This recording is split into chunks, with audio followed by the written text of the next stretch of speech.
gelaran pesta politik pemilu di tahun 2024 masih 2 tahun lagi. Namun euforianya sudah mulai terasa sejak saat ini. Seperti safari politik dari berbagai elit parpol pun juga sudah mulai nampak dan diikuti oleh sejumlah survei dari bakal calon presiden dari beberapa lembaga survei di tanah air.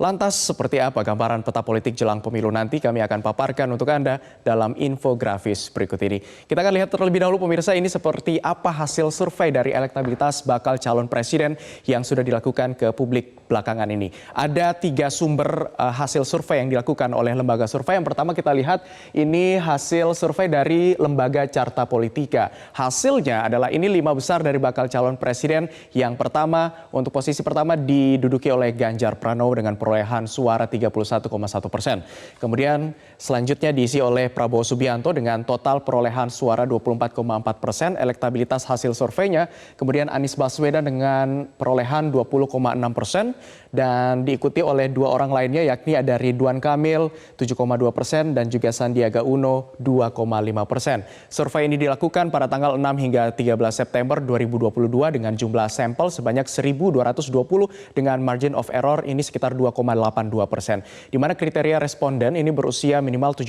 tahun atau sudah memenuhi syarat pemilih.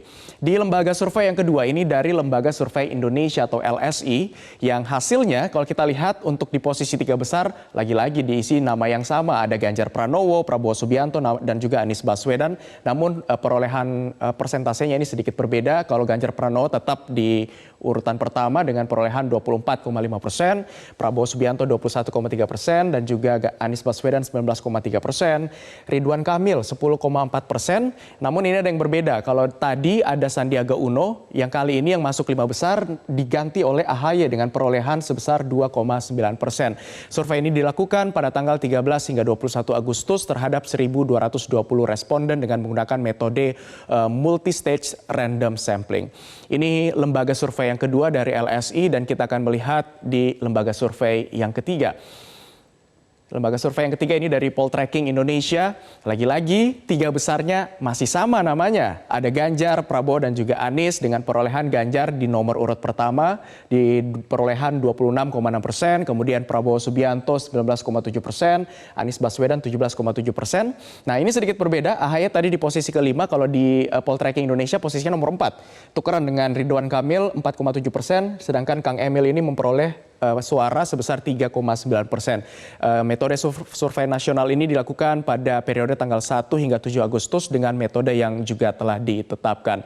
Lantas dari hasil survei tersebut, dari partai politik dan juga elit parpolnya ini masih terus melakukan komunikasi politik melalui berbagai kunjungan. Kalau kita lihat sejak awal tahun ini ada beberapa partai politik ataupun ketua umum partai politik yang melakukan kunjungan dan komunikasi politik bersama dengan Partai Nasdem. Diawali oleh Partai Golkar yang pada saat itu diwakili oleh Ketua Umumnya Erlangga Hartarto pada tanggal 10 Maret 2022 mengunjungi Partai Nasdem.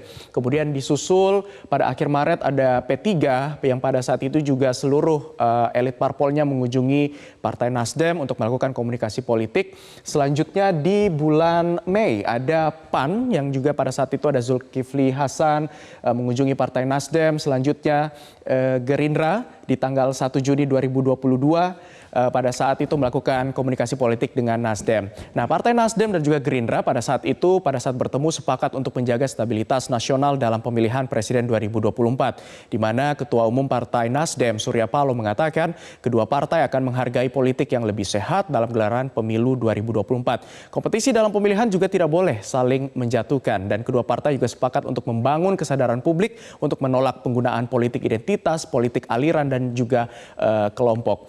Nah, selain dari beberapa partai tadi yang juga sudah melakukan kunjungan komunikasi politik bersama dengan Partai Nasdem, ada juga dari beberapa partai lain yang melakukan kunjungan dengan partai-partai politik lainnya seperti PDI Perjuangan pada beberapa waktu yang lalu, ini mengunjungi Gerindra. Kemudian terakhir kalau kita lihat kemarin, Partai PDI Perjuangan ini juga melakukan kunjungan dan juga bertemu dengan Caimin dari Ketua Umum Partai PKB pada tanggal 25 September kemarin untuk kemudian lagi-lagi menjalin komunikasi politik. Nah, seperti yang diketahui pemirsa bahwa antara PKB dan juga Gerindra ini sudah terjalin yang namanya koalisi. Nah, ini akan kita lihat seperti apa koalisi yang sudah terbentuk sejauh ini dari beberapa komunikasi yang dilakukan antara elit parpol. Yang pertama kali terbentuk adalah Koalisi Indonesia Bersatu atau KIB. Ini terdiri dari 3 partai, yakni Partai Golkar, PAN, dan juga P3.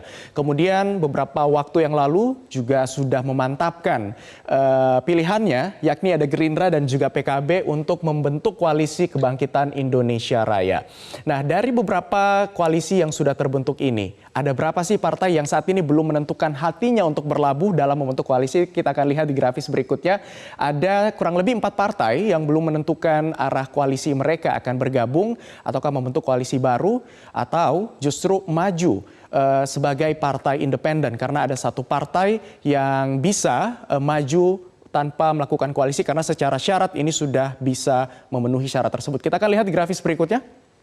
Partai mana yang belum melakukan koalisi? Yang pertama Partai Nasdem, kemudian Demokrat dan juga PKS, dan juga ada PDIP. Namun kalau kita lihat syaratnya dari presidensial threshold yang 20%, PDI sebenarnya bisa maju sebagai calon tunggal ataupun partai yang independen tanpa membentuk koalisi. Namun lagi-lagi ini masih dinamis karena kita lihat beberapa elit parpol yang belum membentuk koalisi saat ini masih terus melakukan komunikasi publik, komunikasi politik antar partai politik lainnya. Dan hal ini juga mendapatkan tanggapan dari pengamat politik terkait dengan masih ada 4 parpol yang belum melakukan ataupun belum membentuk koalisi. Kita akan lihat di grafis berikutnya, dikatakan oleh pengamat politik terkait dengan adanya ataupun belum terbentuknya koalisi sejauh ini, di mana pemilu 2024 bisa saja memunculkan 4 poros atau 2 poros yang sudah terbentuk saat ini, dan ini bergantung dari kuncinya. Kunci yang terlihat bisa mempengaruhi adanya 2 poros maupun 4 poros.